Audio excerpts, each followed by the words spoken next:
Assalomu alaykum yana bir bor. Yaxshimisizlar, charchamayapsizlarmi? Assalom, yaxshimisiz, Mashhur opa, zo'rmisiz? Rahmat, Allohga shukr. O'zingiz yaxshimisiz? Yaxshi keldingizmi?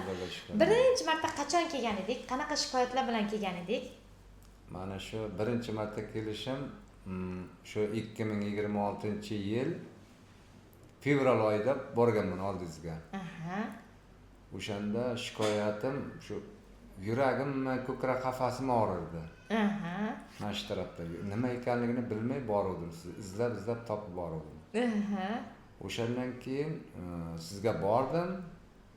O'shandan keyin shu 20 kun o'tgandan keyin mana shu og'riqlar yo'qoldi. Dorilaringizni ichganimdan keyin. O'shandan keyin ichib kelyapman, hozirgacha ahvolim juda yaxshi. O'rtada bir shamollab qoldim. Mana shu yo'tal qiynayapti, o'shaning uchun keldim oldingizga. Endi yo'tal sababini aniqlashtirish uchun keldik-a? Aniqlashtirish uchun. Juda zo'r.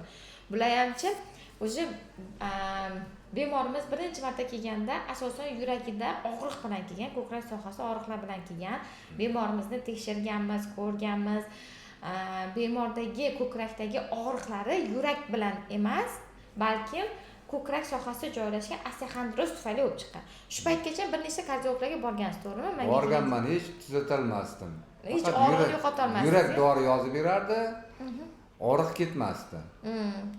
Og'riq har doim qiynab kelgan bemorimizni.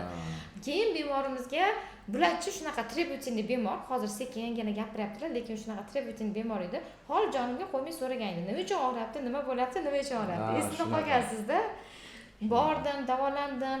Shunchasiga endi to'g'ri odam unga boradi, bunga boradi, davo ko'rmagandan keyin qiziqadi-da, baribir nima bo'lyapti deb turib.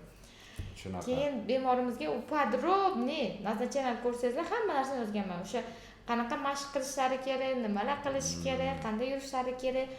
Aytganimni qilibdilarki, davo topibdilar. Hozir ham mana gaplashganimizni aytib o'tirdilar. Kelganimdan biri eng yaxshi qilgan harakatingiz nima bo'lyapti? Endi mana kelganimdan beri ahvolim yaxshi. Mana shu harakatlarim shu har kuni shu 5 kilometr, 4 kilometr yuraman. Kelyapmiz, a? Yoningiz bo'lsin. 5-4 kilometr yurib kelyapti. Endi yo'tallarning sababi nima? Mana shuni izlash uchun va 3 oydan keyin qayta ko'rik deyilgan dorilarni buyrakka, jigarga ta'siri bo'lmayaptimi?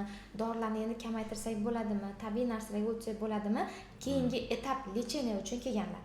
Demak, yo'talni qidiramiz va xudo xolisa dorilarni kamaytirib, yana tabiiy narsalarga o'ta boshlaymiz. Rahmat. Shunday bo'lsa yaxshi bo'lardi. Xudo xolisa. Mana shunaqa gaplar. Lekin ancha yaxshiman lekin.